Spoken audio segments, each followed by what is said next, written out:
Hi, good evening. അപ്പോൾ നമ്മുടെ ഇന്നത്തെ റെസിപ്പി പഴം ഉപയോഗിച്ചുള്ള ഒരു സ്നാക്ക് ആണ് ട്ടോ. നല്ല പഴുത്ത ഏത്തപ്പഴം വീട്ടിലുണ്ടെങ്കിൽ ഉടനെ തന്നെ ഉണ്ടാക്കി നോക്കിക്കോളൂ. നല്ല ടേസ്റ്റി ആയിട്ടുള്ള ഒരു സ്നാക്ക് നമുക്ക് റെഡിയാക്കി എടുക്കാം. അധികം ജോലിയൊന്നും ഇല്ല ട്ടോ. വളരെ എളുപ്പത്തിൽ ഉണ്ടാക്കാൻ പറ്റിയ റെസിപ്പിയാണ്. പക്ഷേ എണ്ണയൊന്നും അധികം കുടിക്കില്ല. നമ്മൾ ഫ്രൈ ചെയ്തെടുക്കുന്ന സ്നാക്ക് ആണെങ്കിലും എണ്ണയൊന്നും അധികം അബ്സോർബ് ചെയ്യാത്തൊരു സ്നാക്കാണ് നമ്മുടെ ബനാന ഫിംഗേഴ്സ്. അപ്പോൾ ബനാന ഫിംഗേഴ്സ് എന്ന് പേരിട്ടിരിക്കുന്നത് ഞാനൊരു ഫിംഗർ ഷേപ്പിൽ ഉണ്ടാക്കുന്നതുകൊണ്ടാണ്. നിങ്ങൾക്ക് ബനാന കട്ട്ലറ്റ് ആയിട്ട് ഉണ്ടാക്കാം.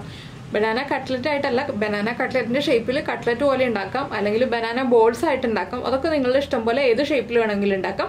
ഒരുപാട് തിക്കായിട്ടുള്ള ഷേപ്പിൽ ഉണ്ടാക്കരുത്. എന്താണെന്ന് വെച്ചാൽ ഒരുപാട് വലിപ്പത്തിൽ ഉണ്ടാക്കിയിട്ടുണ്ടെങ്കിൽ ഇൻസൈഡ് കുക്കായി വരാൻ സമയം കൂടുതലെടുക്കും. അപ്പോൾ ഇൻസൈഡ് കുക്കായി വരാൻ സമയം എടുക്കുമ്പോൾ നമുക്ക് ക്ഷമ കുറഞ്ഞു പോകും. അതുപോലെ തന്നെ ഇൻസൈഡ് കുക്കായില്ലെങ്കിൽ കഴിക്കാൻ അത്ര സുഖം ഉണ്ടാവില്ല. കുറച്ച് തിക്നെസ് കുറച്ച് ഉണ്ടാക്കുകയാണെങ്കിൽ നല്ല ടേസ്റ്റി ആയിട്ട് നല്ല ക്രിസ്പി ആയിട്ട് കഴിക്കാം. ഇൻസൈഡ് നല്ല സോഫ്റ്റും ആയിരിക്കും. അപ്പോൾ നിങ്ങൾ ഉണ്ടാക്കി നോക്കുമെന്ന് വിചാരിക്കുന്നു. നമുക്ക് എങ്ങനെയാണ് നമ്മുടെ ബനാന ഫിംഗേഴ്സ് റെഡിയാക്കി എടുക്കുന്നതെന്ന് നോക്കാം. നമുക്ക് നമ്മുടെ ഇൻഗ്രീഡിയൻസ് നോക്കാം. ഞാനിപ്പോൾ ഒരു മീഡിയം വലിപ്പത്തിലുള്ള 3 ഏത്തപ്പഴം എടുത്തിട്ടുണ്ട്. അത്യാവശ്യം നന്നായിട്ട് പഴുത്ത ഏത്തപ്പഴമാണ്. അതുപോലെ തന്നെ 1/2 കപ്പ് മൈദപ്പൊടി എടുത്തിട്ടുണ്ട്, 1/2 കപ്പ് പാൽ എടുത്തിട്ടുണ്ട്. പിന്നെ എടുത്തിരിക്കുന്നത് ബട്ടറാണ്. ബട്ടർ 1 ടേബിൾ സ്പൂൺ മതി. അത് സോൾട്ടഡ് ബട്ടറാണ് നിങ്ങൾ എടുക്കുന്നതെങ്കിൽ ഇതിലേക്ക് ഉപ്പ് ചേർക്കരുത്, അല്ലെങ്കിൽ ഒരു 1/4 ടീസ്പൂൺ ഉപ്പ് ചേർക്കാം. ഞാനിപ്പോൾ സോൾട്ടഡ് ബട്ടറാണ് എടുത്തിരിക്കുന്നത്, അതുകൊണ്ട് ഞാൻ ഉപ്പ് ചേർക്കുന്നില്ല. പിന്നെ 1/4 കപ്പ് പഞ്ചസാര എടുത്തിട്ടുണ്ട്, 1/4 കപ്പ് വറുത്ത അരിപ്പൊടി, നമ്മുടെ പത്തിരിയുടെ അല്ലെങ്കിൽ ഇടിയപ്പത്തിന്റെ പാകത്തിൽ വറുത്ത അരിപ്പൊടി, പുട്ടിന്റെ അരിപ്പൊടി എടുക്കരുത് കേട്ടോ, അത് പ്രത്യേകം ശ്രദ്ധിക്കാം. പിന്നെ ഇത് ഓപ്ഷണലാണ്. നമ്മുടെ ആൽമണ്ട്സും കാഷ്നട്ട്സും ചെറുതായിട്ട് ചോപ്പ് ചെയ്ത് വെച്ചിരിക്കുന്നതാണ്. ഇത് നമുക്ക് ആവശ്യമുണ്ടെങ്കിൽ മാത്രം ചേർക്കാം, ഇല്ലെങ്കിൽ വേണ്ട. ഇത്രയാണ് നമ്മുടെ ഇൻഗ്രീഡിയൻസ്. ഇനി ഞാൻ ആദ്യം ചെയ്യുന്ന കാര്യം എന്താണെന്ന് വെച്ചാൽ പഴം ഒന്ന് വേവിച്ചെടുക്കുക എന്നുള്ളതാണ്. അപ്പോൾ പഴത്തിന്റെ ഉള്ളിലുള്ള ആ ഒരു ബ്ലാക്ക് സീഡ്സും അതിന്റെ നാരും മാറ്റിയിട്ടാണ് ഞാൻ വേവിച്ചെടുക്കുന്നത്. പഴം ഒന്ന് കട്ട് ചെയ്തിട്ടാണ് വേവിച്ചെടുക്കുന്നത്. നിങ്ങൾക്ക് ആദ്യം വേവിച്ചിട്ട് കട്ട് ചെയ്ത് ആ നാരൊക്കെ മാറ്റിയെടുക്കാം. ഇതാവുമ്പോൾ നമുക്ക് എളുപ്പത്തിൽ നാരൊക്കെ മാറ്റി ചൂടോടെ ഉടച്ചെടുക്കാൻ എളുപ്പമാണ്. അപ്പോൾ ആദ്യം കട്ട് ചെയ്ത് വേവിച്ചെടുക്കാൻ ഞാനൊന്ന് കട്ട് ചെയ്തെടുക്കട്ടെ.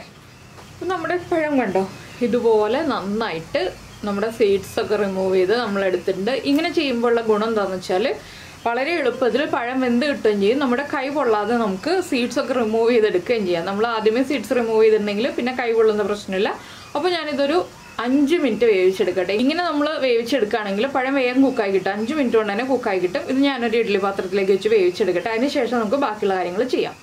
അപ്പോൾ നമ്മുടെ പഴം നന്നായിട്ട് കുക്കായി വന്നിട്ടുണ്ട്. നമുക്ക് ഒരു ഫോർക്കോ അല്ലെങ്കിൽ ഉടയ്ക്കാനുള്ള വേറെ എന്തെങ്കിലും കാര്യങ്ങളോ ഉപയോഗിച്ചിട്ട് നന്നായിട്ട് ഉടച്ചെടുക്കാം. ഞാനൊരു ഫോർക്ക് ഉപയോഗിച്ചാണ് ഉടച്ചെടുക്കുന്നത്. ഫോർക്കാണ് എനിക്ക് എളുപ്പമായിട്ട് തോന്നുന്നത് കേട്ടോ, അതുകൊണ്ടാണ് ഞാൻ ഫോർക്ക് ഉപയോഗിച്ച് ഉടച്ചെടുക്കുന്നത്. കണ്ടോ, നല്ല എളുപ്പത്തിൽ ചൂടോടെ ഉടച്ചെടുക്കുക. ചൂടോടെ ഉടയ്ക്കാനാണ് നമുക്ക് എളുപ്പം. അല്ലെങ്കിൽ ചൂട് മാറി കഴിഞ്ഞിട്ടുണ്ടെങ്കിൽ ഉടച്ചെടുക്കാൻ കുറച്ച് ബുദ്ധിമുട്ടായിരിക്കും. അപ്പോൾ ഇഡ്ഡലി തട്ടിൽ നിന്ന് എടുത്ത ഉടനെ തന്നെ ഞാൻ ഇതുപോലെ ഉടച്ചെടുക്കുകയാണ്. ഇത് കംപ്ലീറ്റ് ആയിട്ട് നന്നായിട്ട് ഉടച്ചെടുക്കട്ടെ. നമ്മൾ ഉന്നക്കായ്ക്കൊക്കെ ഉടക്കില്ലേ, അതുപോലെ നന്നായിട്ട് ഉടച്ചെടുക്കുക. പഴമാണെങ്കിലും ഉന്നക്കായ്ക്കൊക്കെ എടുക്കുന്ന ആ ഒരു പരുവത്തിൽ പഴുത്ത പഴം എടുക്കുക കേട്ടോ. അത്രയും നന്നായിട്ട് പഴുത്ത പഴം എടുക്കുകയാണെങ്കിലാണ് നമുക്ക് നല്ല ടേസ്റ്റോടുകൂടി ഈ ഒരു സ്നാക്ക് ഉണ്ടാക്കാൻ പറ്റുക. അപ്പോൾ ഞാനിത് കംപ്ലീറ്റ് നന്നായിട്ട് ഉടച്ചെടുക്കട്ടെ. അപ്പോൾ നമ്മൾ പഴം ഉടച്ചതൊരു ബൗളിലേക്ക് മാറ്റിയിട്ടുണ്ട്. ഇതിലേക്ക് നമുക്ക് 1 ടേബിൾ സ്പൂൺ ബട്ടർ ചേർത്ത് കൊടുക്കാം. ബട്ടറിന് പകരം നെയ്യ് മതിയെന്നുണ്ടെങ്കിൽ നെയ്യ് ചേർത്താലും മതി കേട്ടോ. അപ്പോൾ ഉപ്പ് ചേർക്കാൻ ഓർക്കുക, അത് പ്രത്യേകം ശ്രദ്ധിക്കണം. ചെറുതായിട്ടൊരു ഉപ്പിൻ്റെ അംശം ഉണ്ടെങ്കിൽ നമ്മുടെ ഈ ഒരു സ്നാക്ക് പെർഫെക്റ്റ് ആവുള്ളൂ. എന്ന് വെച്ചാൽ നമ്മൾ പഞ്ചസാരയൊക്കെ ചേർത്ത് ചെയ്യുന്നതല്ലേ. ഇനി ഇതിലേക്ക് നമ്മൾ ചേർക്കുന്നത് നമ്മൾ എടുത്തു വെച്ചിരിക്കുന്ന അരിപ്പൊടി, അതുപോലെ തന്നെ നമ്മുടെ മൈദപ്പൊടി, പിന്നെ പഞ്ചസാര, ഇതെല്ലാം ചേർത്ത് നന്നായിട്ടൊന്ന് കുഴച്ചെടുക്കുക. ആ പഴത്തിൻ്റെ ചെറു ചൂടോടെ തന്നെ കുഴയ്ക്കുകയാണെങ്കിൽ വളരെ നന്നായിരിക്കും. ഇത് കുഴച്ച് വരുമ്പോൾ നമുക്ക് ടൈറ്റായി തുടങ്ങും. ഈ അരിപ്പൊടിയും മൈദപ്പൊടിയും എല്ലാം ചേർത്ത് കുഴച്ച് വരുമ്പോൾ ചെറുതായിട്ട് ടൈറ്റായി തുടങ്ങും. അപ്പോൾ നമ്മൾ കുറച്ചായിട്ട് പാല് ചേർത്ത് കുഴയ്ക്കുക. മുഴുവൻ പാലും ഒരുമിച്ച് തന്നെ ചേർത്ത് കുഴയ്ക്കരുത്. അപ്പോൾ എന്താണെന്ന് വെച്ചാൽ നമ്മുടെ പാലിൻ്റെ അളവ്, നമ്മൾ എടുക്കുന്ന അരിപ്പൊടിയിൽ വെള്ളത്തിൻ്റെ അളവ് വ്യത്യാസം വരും. പല ബ്രാൻഡിനും പല അളവായിരിക്കും. അതുകൊണ്ട് മുഴുവൻ പാൽ ഒരുമിച്ച് തന്നെ ചേർത്ത് കുഴച്ചിട്ടുണ്ടെങ്കിൽ, പാല് കൂടിപ്പോയിട്ടുണ്ടെങ്കിൽ പിന്നെയും വീണ്ടും പൊടികൾ ചേർത്തിട്ടുണ്ടെങ്കിൽ നമ്മൾ ഉണ്ടാക്കുന്ന സ്നാക്കിൻ്റെ ടേസ്റ്റിന് വ്യത്യാസം വരും. അതുകൊണ്ട് തന്നെ കുറച്ചായിട്ട് മാത്രം പാല് ചേർക്കുക, അത് പ്രത്യേകം ശ്രദ്ധിക്കുക. ഇതിലേക്ക് നമുക്ക് ഒരു 1/2 ടീസ്പൂൺ ഏലക്കാപ്പൊടിയും കൂടി ചേർക്കാം. 1/2 ടീസ്പൂൺ ഏലക്കാപ്പൊടി ചേർക്കുന്നുള്ളൂ. ഇതൊന്ന് കുഴച്ച് നന്നായിട്ട് മിക്സ് ആക്കിയതിന് ശേഷം മാത്രം പാല് ചേർത്ത് തുടങ്ങാം കേട്ടോ. ആദ്യമേ തന്നെ പാല് ചേർത്ത് തുടങ്ങരുത്. ഞാൻ കുറച്ചായിട്ട് പാല് ചേർത്ത് തുടങ്ങാണ്. പാല് ചേർത്ത് നമ്മുടെ ചപ്പാത്തി മാവിനേക്കാൾ ഒരു പൊടിക്ക് ലൂസായിട്ടുള്ള ഭാഗത്തിൽ കുഴച്ചെടുക്കുക. അപ്പോൾ ഞാനിതൊന്ന് കുഴച്ചെടുക്കട്ടെ. അപ്പോൾ നമ്മൾ നമ്മുടെ മാവ് കുഴച്ചെടുത്തിട്ടുണ്ട്. മാവ് എന്ന് പറഞ്ഞാൽ പഴത്തിൻ്റെ മിക്സ് കുഴച്ചെടുത്തിട്ടുണ്ട്. ഇതിലേക്ക് ഇനി നമ്മുടെ കാഷ്നട്ടും കാഷ്നട്ടും ആൽമണ്ട്സും കട്ട് ചെയ്തിട്ടിട്ട് ഒന്നുകൂടി ഒന്ന് മിക്സ് ചെയ്തെടുക്കാം. അതിനുശേഷം നമുക്കിത് ഷേപ്പ് ആക്കി എടുക്കാം. നിങ്ങൾക്ക് കട്ട്ലറ്റിന്റെ ഷേപ്പിലാക്കി എടുക്കാം, ബോൾ ഷേപ്പിലാക്കി എടുക്കാം, അങ്ങനെ പല ഷേപ്പിലാക്കി എടുക്കാം. ഞാനിപ്പോൾ ഇത് ഒരു ഫിംഗർ ഷേപ്പിലാണ് ആക്കിയെടുക്കുന്നത്. അത് നമ്മുടെ ഇഷ്ടത്തിനനുസരിച്ച് ഏത് ഷേപ്പിൽ വേണമെങ്കിലും ആക്കിയെടുക്കാം കേട്ടോ. ഇതുപോലെ ഒന്ന് മിക്സ് ചെയ്തെടുക്കുക. പഴത്തിന്റെ ഉൾഭാഗത്തിലേക്ക് മിക്സിന്റെ ഉൾഭാഗത്തിലേക്കൊക്കെ ആക്കിയെടുക്കുക. അപ്പോൾ ഇനി കയ്യിൽ എണ്ണയോ നെയ്യോ ഒന്ന് തടവിയിട്ട് വേണം നമ്മൾ ഷേപ്പ് ആക്കിയെടുക്കാൻ. ഞാനൊന്ന് കൈ കഴുകിയിട്ട് ഷേപ്പ് ആക്കിയെടുക്കട്ടെ. അപ്പോൾ ഞാനിപ്പോൾ കയ്യിൽ ചെറുതായിട്ടൊന്ന് നെയ്യ് തടവി കൊടുക്കുന്നുണ്ട്. ലൈറ്റായിട്ട് ഒന്ന് നെയ്യ് തടവിയിട്ട് ചെറിയൊരളവിൽ നമ്മുടെ പഴത്തിൻ്റെ മിക്സ് എടുക്കുക. ഒരുപാട് വേണ്ട. ഞാൻ പറഞ്ഞല്ലോ ഫിംഗർ ഷേപ്പിലാണ് എടുക്കുന്നതെന്ന്. അതുകൊണ്ട് ഇതുപോലെ ഇങ്ങനെ ഉരുട്ടിയെടുക്കുക. ഉരുട്ടി മീൻസ് കയ്യിലിട്ട് ഇങ്ങനെ ഉരുട്ടിയെടുക്കുക. അതിന് ശേഷം നമ്മൾ ഫിംഗർ ഷേപ്പിലാക്കിയെടുക്കുക. ഒരുപാട് വലിയ ഫിംഗർ ഷേപ്പ് അല്ല, കുറച്ച് നീട്ടി ഇതുപോലെ ആക്കിയെടുക്കുക. ഇതുപോലെ വിരലുകൾക്കിടയിലിട്ട് ഒന്ന് ഉരുട്ടിയെടുത്തിട്ടുണ്ടെങ്കിൽ നമ്മുടെ ഫിംഗർ ഷേപ്പ് ആയി കിട്ടും.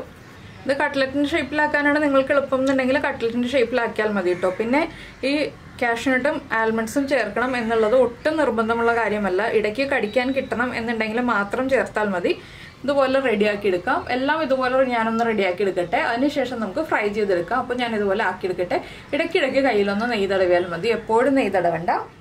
അപ്പോൾ നമ്മുടെ ബനാന ഫിംഗേഴ്സ് ഒക്കെ നമ്മൾ ഷേപ്പ് ആക്കി എടുത്തിട്ടുണ്ട്. ഇത്രയല്ല കേട്ടോ, 15 എണ്ണം ഉണ്ട്. ഈ വലിപ്പത്തിൽ ഉണ്ടാക്കുകയാണെങ്കിൽ ഇതിലും കുറച്ചുകൂടി വലിപ്പം കുറച്ചുണ്ടാക്കുകയാണെങ്കിൽ നിങ്ങൾക്ക് കൂടുതൽ എണ്ണം കിട്ടും. ഇനി നമുക്കിത് പൊരിച്ചെടുക്കാം.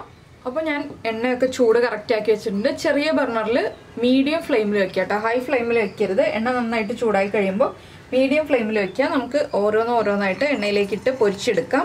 ഒരുപാട് ഹൈ ഫ്ലെയിമിൽ വെച്ചിട്ടുണ്ടെങ്കിൽ വേഗം തന്നെ കരിഞ്ഞു പോകും. പിന്നെ നമുക്ക് മൈദപ്പൊടിക്ക് പകരമായിട്ട് ഗോതമ്പ് പൊടി വേണമെന്നുണ്ടെങ്കിൽ ഗോതമ്പ് പൊടിയിലും ചെയ്യാം കേട്ടോ.